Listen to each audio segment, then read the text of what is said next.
Hi, my name is Rob, founder and CEO of CauseVox, and I'm excited to have my guest here.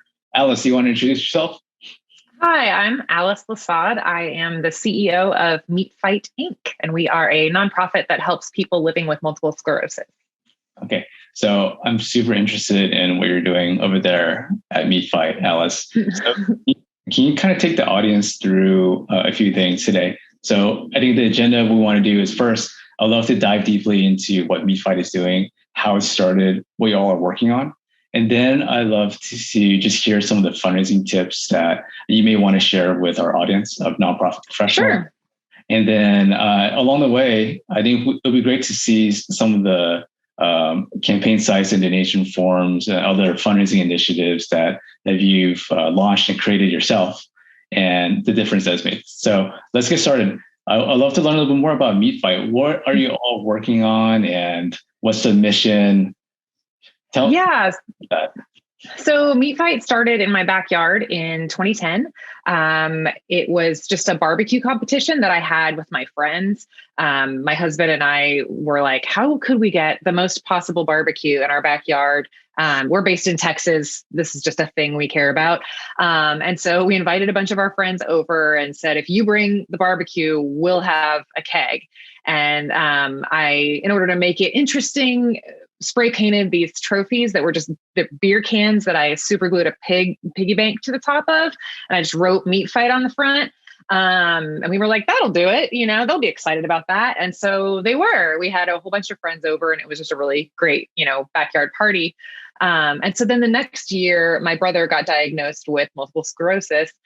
And the moment he told us, he was like, hey, I have this diagnosis. But like the next thing out of his mouth was, and so I want to do this bike ride. It's called Bike MS. It's 150 miles of, road racing riding over 2 days. Would you join me on this ride? And my husband and I were like, I guess we have to buy bikes. Like, for sure, of course we're doing this, but like, wow, okay. And there's of course, a minimum fundraising in order to participate in this ride. And so we both were like, well, we're not going to email our friends for a donation. Like, I don't want to do all that. Like, why don't we just have a party in our backyard? We'll raise the money that way. And we'll be all set. So we make Fight into a little backyard fundraiser and raise $2,000 in the backyard. And it was great. And one of the judges of the competition was one of my friends who owns a restaurant in town. And he was like, this is cute, but do you really want to make a difference for this cause? Like, we could make this a public event. We could make this a much bigger thing. And I was like, Brian, I think you're really cool, but I am really drunk right now. I'm not an event planner. I can't do this. There's no way that I can't like turn into that like a professional thing. Right. And so he was like, well, maybe I can help get some people together and maybe we can figure this out. So anyway, that was 2010, 2011. Cut to now, my entire job is emailing people to ask for a little money to support this cause. We've got 26 bike teams all across the country now. We're, of course, an official 501c3 nonprofit now. We've raised over $2 million for the National MS Society. And in addition to that, we've started our own programs that help people living with MS directly and immediately.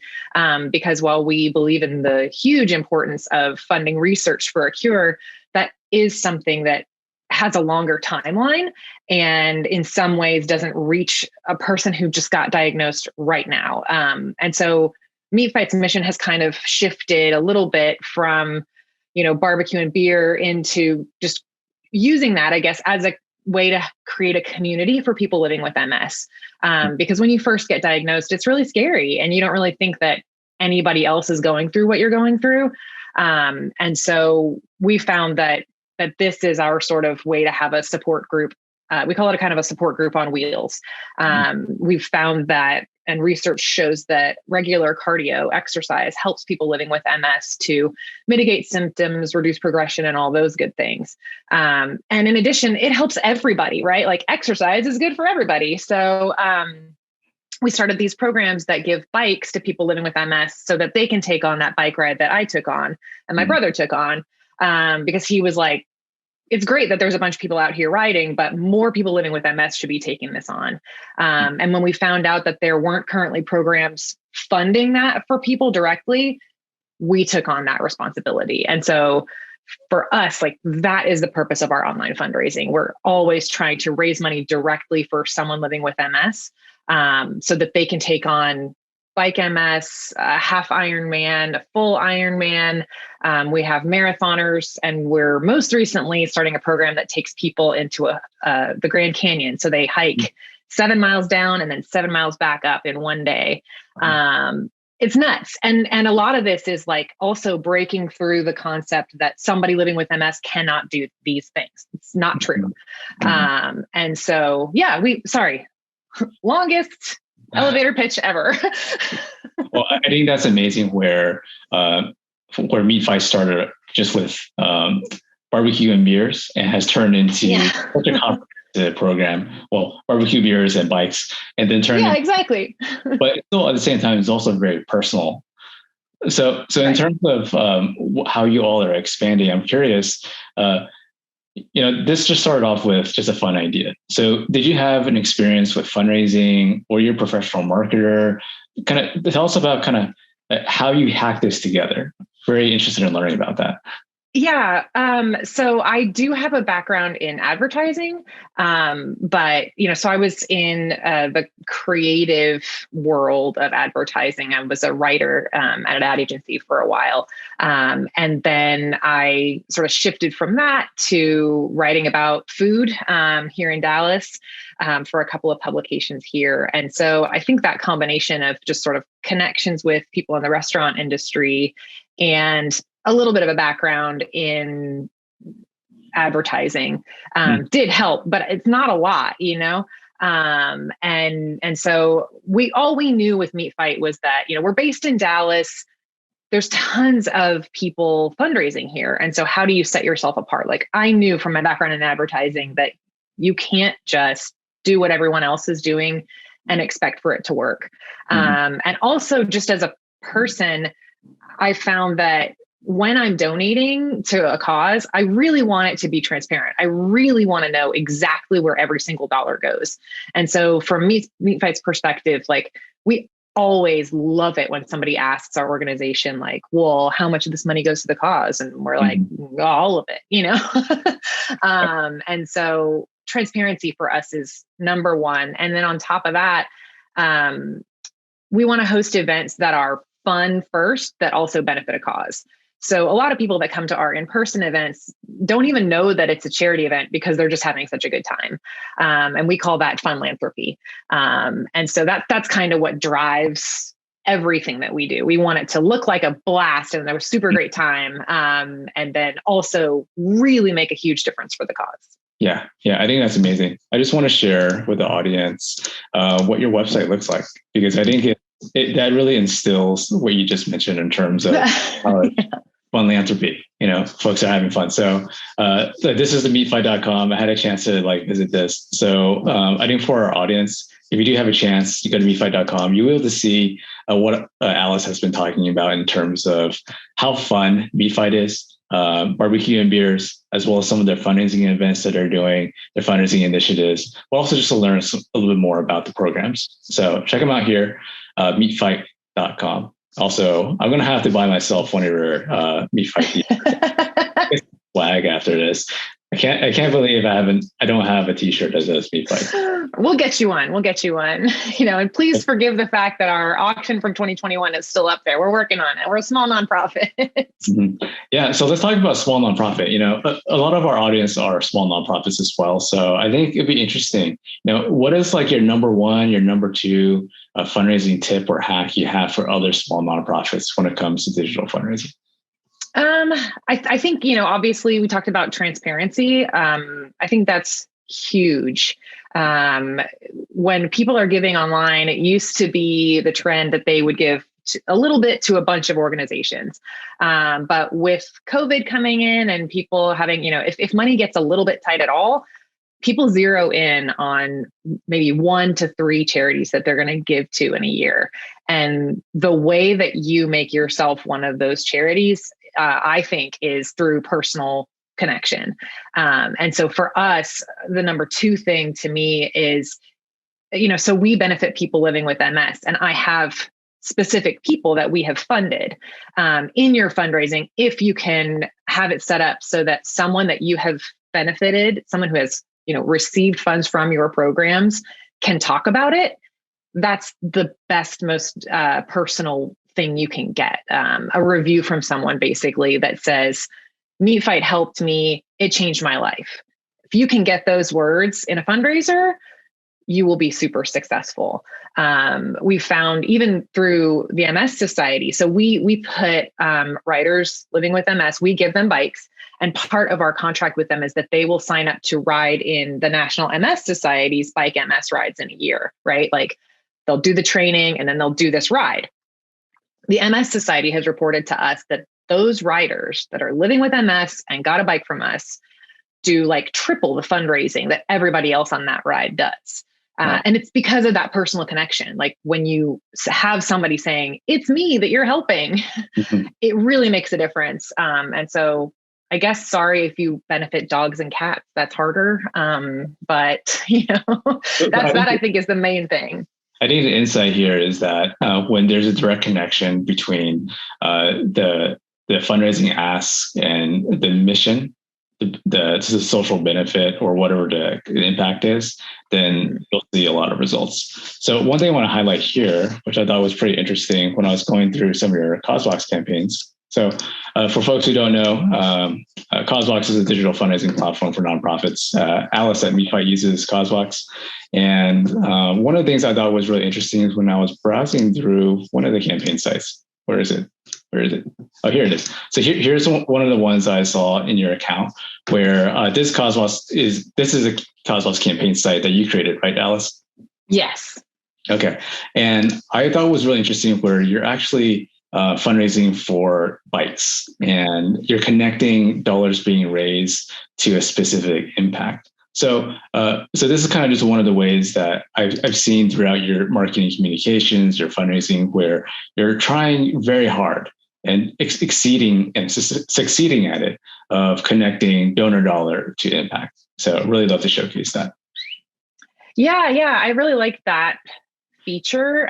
It's one of those where, you can decide to use it or not use it. And in this case, for this particular thing, it just shows like, we always tell our donors, it costs $1,000 to fund somebody for a bike and to fund them to do this event. And when you just see, it's like, you've raised $15,000, we've funded 15 people. That just also really hammers home the fact that this is a direct donation. And I think that's another thing that's really helpful for us. If I had another tip for fundraising is making sure that your donors know that there is a way to do a direct donation. When people donate to Meat Fight as a whole, we have a lot of different programs that we do for people. We have a research endowment that we funded ourselves through UT Southwestern. There's like 8 or 9 programs we have that somebody could directly donate to. And when they know that, then again, it's a more personal thing for them. They can go, okay, well, I met somebody who got a bike and I think it's really cool what they're doing. And I saw that impact that person. I want to give directly to that program. And as soon as you open that up, people get really excited and really connected to what you're doing. Yeah, love it. So I think connecting a donor dollar to impact, making it very personal as well, has yielded these exponential fundraising results for you. So in terms of CauseVox, I'll be curious, how has the CauseVox fundraising platform helped you in your fundraising as well? It's been amazing. It's kind of funny, like when we were talking about it with our board about whether or not, and by the way, the board is like me and my dad and my brother and my husband, like we try to play like it's like this huge deal, but we're just a family trying to make a difference. But anyway, we talked about it together. We had to make the decision, because it does cost money to get started with CauseVox. And it's not an insignificant amount to a small nonprofit. So anyway, it's like, okay, are we going to take this chance to see if this is going to work out? If it costs a couple grand a year to sign up for this, are we going to make more than a couple grand through these online fundraisers? And at the time we were like, I don't know, but let's just give it a shot, And in a few weeks, it paid for itself. The only reason it took that long was because it took me that long to have time to sit down and try to make a fundraiser online. As soon as we got stuff up, it was like people had been waiting to throw money at us. It was fantastic. And it just also, for me, there's a huge benefit. Like, I have a lot of stuff that I have to handle for this nonprofit, especially when we're doing events and things like that. And it just is constantly working in the background. Like, there's always people just donating when they're thinking about donating, and I'm not focused on it in that moment. So, sometimes we do have online fundraisers that are a specific day. And so it's like, all right, this is Meet Fight 2020. Like, we had to do that during COVID, right? Couldn't have an in-person event. So we did our event online. And so you're focused for that 24 hours.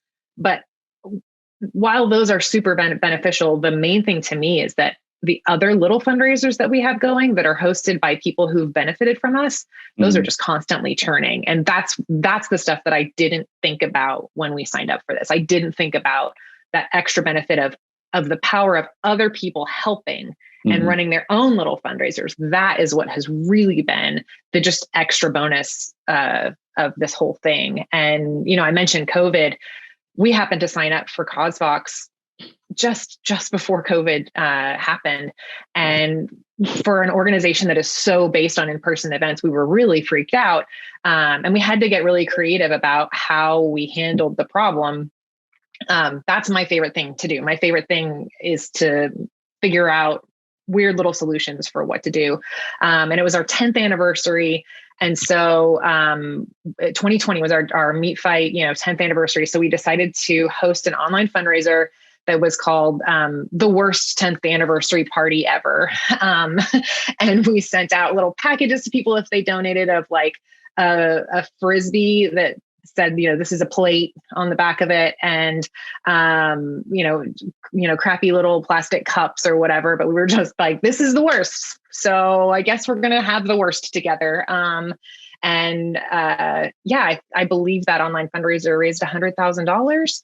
And it was just huge, and I think that there's just no question, like, we could not have done any of that. We would not have had any of those dollars had we not had one little CauseVox site set up.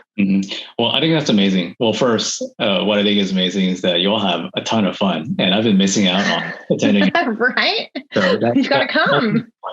I think number two, what's really interesting is that it sounds like the most surprising thing when it comes to using CauseVox is that a lot of your fundraising runs on autopilot. That's something that you didn't expect, because I'm sure as an events person, organizing an event, a ton of work. So it's like putting in an hour at a time should yield some type of result. But then now that you made an initial kind of setup and investment, then stuff is kind of just running in the background while dollars are trickling in. So you don't have to focus on it every day. Something interesting you mentioned is that you're getting folks to fundraise to drive dollars. So I'm really curious, and I saw like a few examples. So I'm going to share my screen real fast again. I pulled up two. There's Andrew and there's also Amy. So one. Now I'd love to learn a little more about like Andrew's Meet Fight Bike MS fundraiser. Can you tell the audience like what this is, how you set this up? Yeah. So Andrew reached out and he just said, hey, I want to have a fundraiser for Meet Fight. He's going to participate in Bike MS, and they have their minimum fundraiser requirement. But he also wanted to, in conjunction with that, raise money for a bike for somebody else living with MS. So his picture here is him receiving his bike package from us on his bike day. And he just had such an impact for his life from that he wanted to kind of give back, pay it forward. And so he created this fundraising site. And sorry about that. And yeah, he actually hosted a small thing in his backyard. think. He had, it had to do with video games. I can't really exactly remember, but he sort of had his own little backyard thing and then had this going as well. It just did really well for him. So he wanted, need to raise $1,000 to support somebody. He raised even more than that. And a little bit about Andrew too. This is, when he got his bike. Since then, he's now also been funded by us to do Project 13, which is our half Ironman in Galveston, and he'll be participating in that in April. Wow. So did you set up this page or did Andrew set up the page? I set up this page. So I asked him to send me a couple of photos of himself because that'll help make it, more personal. And what I love about this is as soon as I've, so the stuff on the right side, that's just like more about the nonprofits you're supporting. So it took time to write those things, right? But once I've built this site for Andrew, if I have another meat biker who wants to make their own page as well, I really love that I can clone this campaign. I can copy this whole campaign. And then all I have to do is sub in the photos for the new people and a couple little lines about the person to make it personal for them. So the first set of time, let's say it's an hour, a couple of hours to set this up. But the second time I do it, like this morning before this interview, I set up 4 pages like this. It was just like, it's a snap. It's like 5 minutes each. It's not a big deal. And then in addition to that, the person can say, oh, you know what? I actually want to add this, sentence in there that's a direct appeal to my parents or thanking someone. Mm-hmm. It's so easy for me to go in and make those changes for them. And then they're so happy because as soon as they ask, it's like 5 minutes later, the problem is solved. And for a lot of larger nonprofits, that's impossible. Like I can move so fast with this. I can serve donors. I can serve fundraisers so quickly compared to maybe a larger nonprofit that we've dealt with, And that speed, I think, in terms of updating the platform, responding to your donors and your supporters, I think is very important to keep that personal connection. Right. And keep them excited. Yeah. And also it reduces the amount of time that you need to do work because with the cloning, it sounds like you're using our campaign sites and this template, you set up your own template, customize it, and you can just like clone a campaign sites on the fly for as many fundraisers as you want. And it takes just a few minutes. So I love that. Exactly. Yeah. I also saw like a different campaign site. This one over here. This one looks like it's just getting started too. I love how you customize the banner and design of it. So it's a little bit different than some of the other campaigns. We also see that you use our activity metric here, which tracks the amount of activity someone is doing as part of their fundraiser, like number of miles being hiked or number of steps being walked, that kind of thing. Can you take the audience through your fundraising strategy over here and some of the metrics you're using? I think it's very interesting. For sure. So yeah, this one we started yesterday, I guess. So it's also very new. And I noticed that you guys had that new activity metric as an option. So we're just kind of trying it out. It looks like, from what I understand, the athlete will update their personal fundraising page as they do miles, as they complete the activity.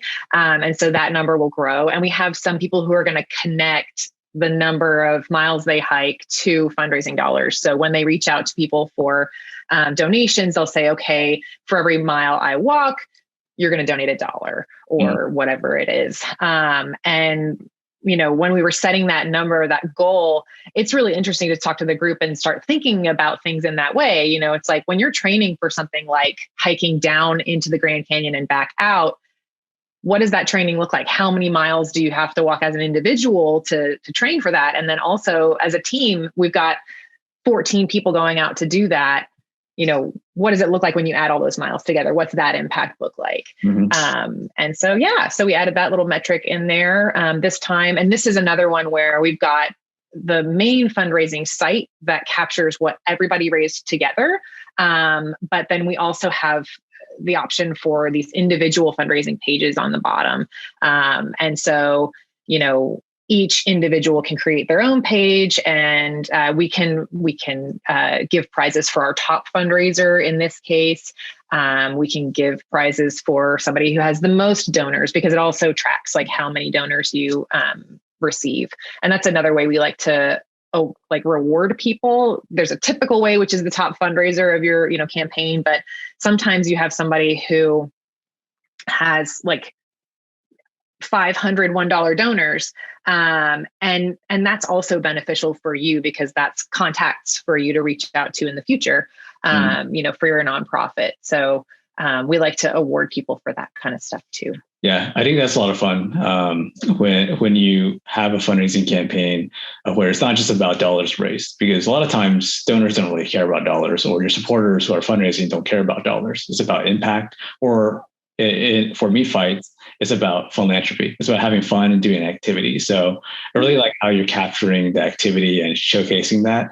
And that becomes an integral part of the story for a lot of your fundraisers as they share with their friends and family what they're doing. So yeah. And I also on this page want to point out like that template, that paragraph that Angela has on her page right now, it's just the template that I wrote in advance. And so another thing that I think is cool about this CauseVox deal for the individual participants is that they make it really easy for them to put their own fundraising page up. Like, not only is it fast for me to set this up, but when Angela goes in and she wants to fundraise with us, like she's somebody who has fundraised with us before. So she already had her picture for her, profile in there. It automatically generates this for her. So this morning when she said, "Hey, I got a donation, but it's not reflected on the CauseVox page," I said, "Oh, no problem. I can do a manual donation and I'll just put that in there for you right now." She goes, "Oh, I haven't set my profile up." Took her 2 minutes to set that up. Took me another 1 minute to get her donation reflected on there, and everybody's happy. Yeah, so amazing.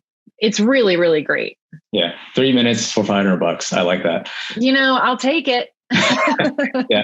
I think what's cool too is that then Angela, now that she's logged in and she has her page over here, of course she can update it later today and reflect other things, but then she can log anytime and then update her miles hiked so that it increases the progress bars that we're looking at over here too. So I love it. I also saw that you're using CauseVox for your website donation form. So if you go back to meatfight.com, which I encourage everyone to check out, since I can't get over how fun this guy in a cow suit. If you click on donate, which I encourage everybody to do, you have this pop-up donation form. Talk to us about kind of your idea with having monthly recurring donors and your donation form, all that stuff. Yeah. So we have a lot of success with our one-time donation on that site. And, it is very specific about where the money is going to go if you buy these packages. And I was thinking, to myself, well, I don't really know if people are using the website donation. Like, I don't even know if we need to keep that link up there. But again, with the things that are happening in the background, constantly people are donating through that site. And I usually don't even know how they found us to donate there. We get donations from people who, for the most part, who we don't know super well, or I don't know directly. So it's coming from outside just because they heard about us, and then that's where they find it. And this just makes it so easy to donate. It tells them exactly what they're the money is going to go to. The monthly recurring, we're also trying out. And that's based off of just our regular sponsorships that we do, which are all ridiculous, barbecue rib references. In other donation pages, I've got a little bit more specific about, over the course of a year, this amount will buy this thing. And we've had actually more success with those monthly recurring pages because of the specificity of them. Like, I've learned that has to be very specific, and then people will donate. And so, but it's really great. I love those options. And I know there's also a pledge option that you guys are using. We've started that with one or two of our campaigns, and that one I think is going to be really successful for us, because the difference there is that it tells the user their end goal of donation over time. And doing that math for people ahead of time just really, really works.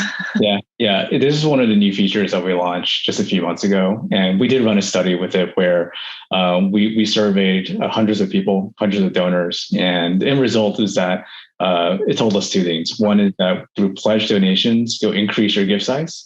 And then two, you'll increase your gift frequency. So on this theme of autopilot, and that's what we're trying to push here, where donors can go in, they can set their donation autopilot as well, so that they don't have to think about it. And as an organization, you don't have to chase people down for their donation. So I didn't have your pledge form pulled up, but this is just an example form. So for our audience, what it looks like is that donors will go in, they can select from different donation types. There'll be a make a pledge option here. Of course, they can customize it so your form only shows make a pledge.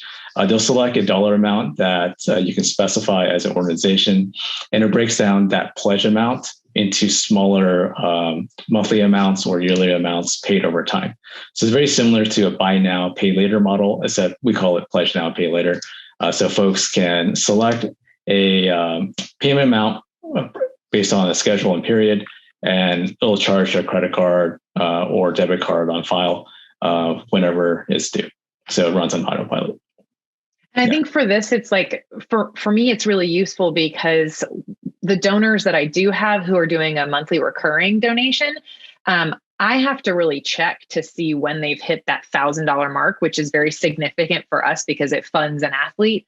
And that's usually what people are working towards. When someone can't give $1,000 right out of the gate, that $20 a month or $80 a month or whatever it is over time is something that's way more mentally achievable. And so anyway, with the recurring donation, I kind of have to go look at their contacts, see if they've hit their time, and set calendar, reminders so that I can congratulate them when they've hit it. But this does that automatically. It immediately says, okay, at this time, you're going to raise this. And then it's just so much easier. Yeah. I liked how you can also tie that to the impact too, where like $1,000 pledge benefits one athlete, 2,000 benefits two, so on and so forth. So the donor can say, oh, how many athletes do I want to benefit and over what time period? So at the end of the day, you can say, hey, over the course of 3 years, I helped 3 athletes. I think that's very powerful from a storytelling perspective. Yeah. I love it. Great. Now, let me see. What else is there? Did I miss anything that you think we should also highlight as part of your fundraising? I don't think so. I think we, really kind of went through those athletes. And like this particular fundraiser is just something that kind of is ongoing throughout the year.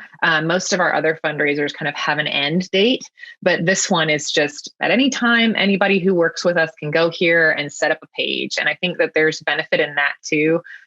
If you have people you're working with who aren't sure if they want to do a fundraiser right now, but then whenever the thought strikes them, they can go here and set their own page up. It's really useful for people, again, with that like stuff that's going on in the background. If it's always available for them to set something up whenever the mood strikes, that's going to be beneficial for you. And notice that you have both individual personal pages, like what Jen and Mike and Penny has over here, and then using team fundraising pages as well. How are you structuring your teams? I'm curious. So this is based off of our riders who are taking on Bike MS rides all across the country. So this is not just people who received bikes from Meet Fight. This would be just our entire team. So for instance, in the DFW area in Dallas, we have a team of about 100 riders. And so anybody on that team can go to this page and create a page that is just donating to bikes. And so, like that group raised enough money to support 4 bikes for people living with MS. And then, if you look back at the teams, Wisconsin is like 2 people or something, like some of these other teams are much smaller. And, so Wisconsin there raised over $1,000. They raised enough for a bike too.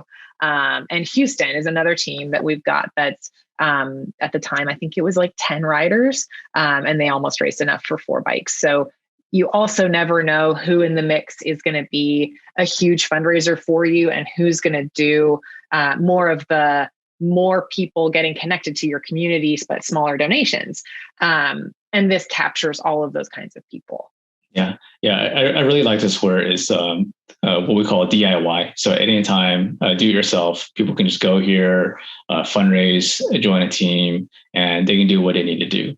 But I'm also curious too. So I see this concept of peer-to-peer fundraising. So this is a peer-to-peer campaign site that you created through CauseVox, and you turned on the peer-to-peer ability so folks can go there and join the campaign. But then we also, earlier on in our conversation, we talked about, for example, Andrew's separate campaign site. So what's the strategy behind having something like peer-to-peer using CauseVox, and then something like Andrew's, which is like a freestanding campaign site through CauseVox?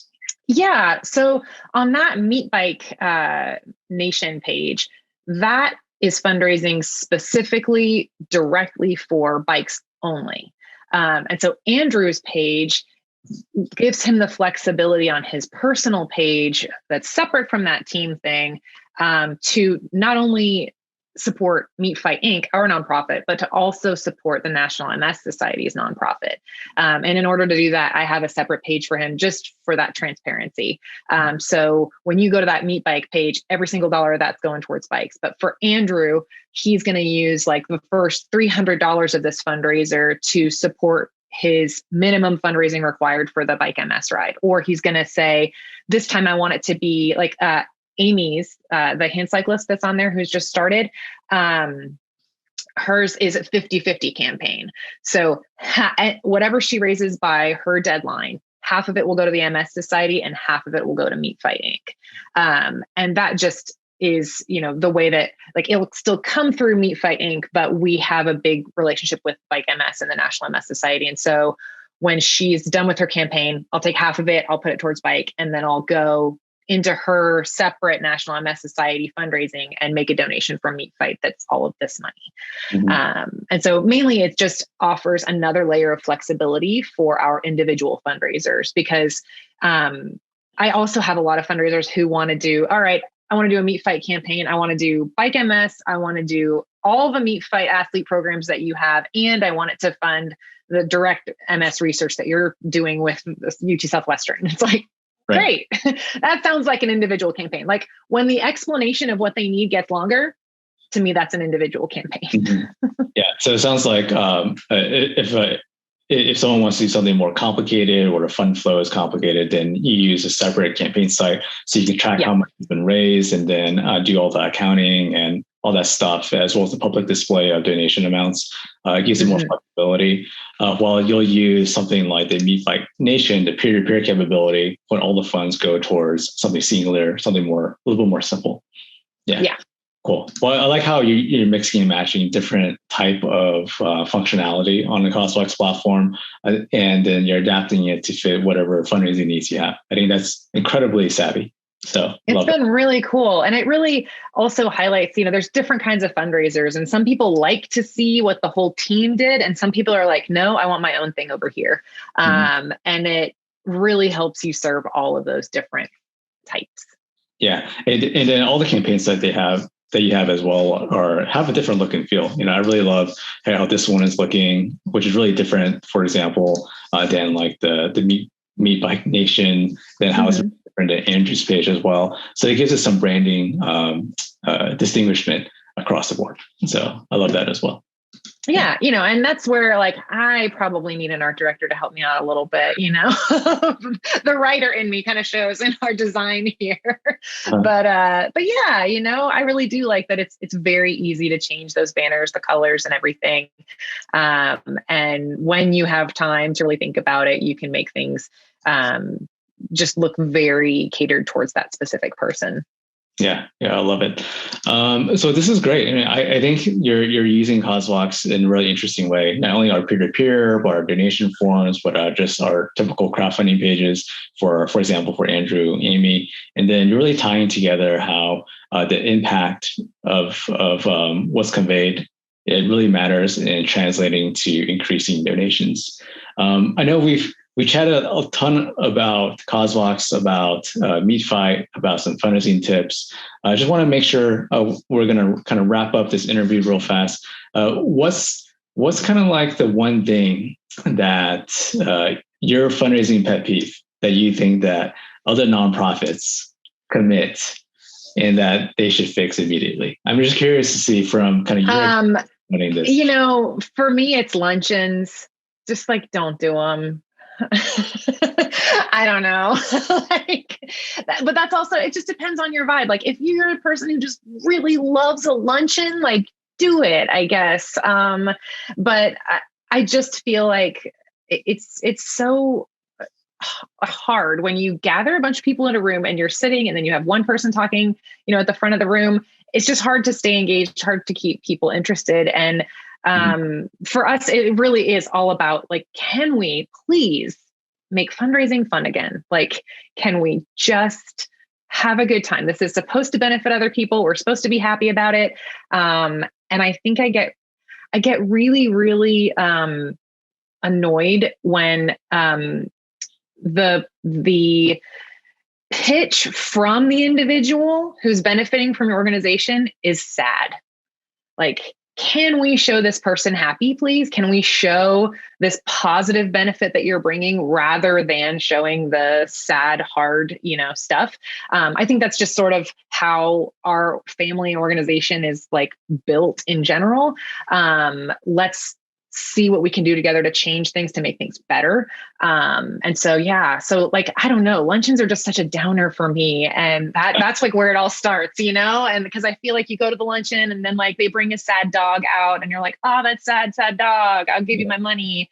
But it feels so much better for your donor when they see somebody, a happy dog, it's like, I fixed this dog, y'all. Great. Yeah. I think it's really important just to showcase how the impact, of the organization as well as the funds being raised, and then how it brings joy to the people that is intended to benefit.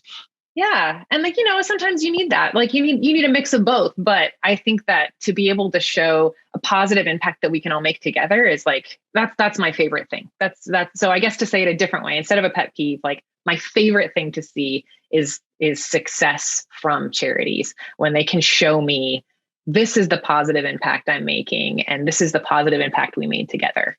That's what it's all about. Plus barbecue. If you can add barbecue, whiskey, and beer, it's amazing. Well, I'll do that. And then let's end with this. Where can folks learn more about Meat Fight and what's coming up that maybe they can join you or donate to? I'm curious. Yeah. So we, obviously meatfight.com. You can go there. It's a safe site. Some people are worried about what's on meatfight.com. I promise you, it's all savory material. It's fine. And we also have a big in-person event that'll be September 24th this year.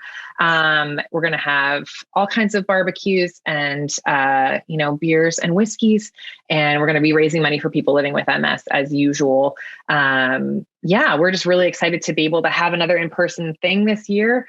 And things seem to be, looking up. If you come to one of our events, you'll enjoy the Meat Midway, which is our version of like a state fair midway, only it's meat themed games. And just a bunch of ridiculousness. You're going to see that guy in a cow costume. You're going to probably see Aaron Franklin, doing something silly. So join us. It's fun. Okay. Well, meatfight.com. I did see that you all have a pretty robust Facebook page too. So I encourage everyone to follow that for updates. Yeah, we're on the Instagram, we're on the Facebook. And if anybody nationwide wants to ride with our team, you're more than welcome to. You can find me through the website. And if you know anybody living with MS who might be interested in receiving a bike, I can get you that application as well. Okay. Well, Alice, thanks so much for your time today. I think that the fundraising tips that you share are super valuable, as well as just a deep dive into some of the ways that CauseVox has helped power those campaigns and that fundraising. It's always very it's very meaningful to me as a co-founder and CEO of CauseVox to actually see the difference that we're making. So it makes me really happy. That's great. I'm glad. All right. Thanks so much. Thank you. Have a good one. All right. And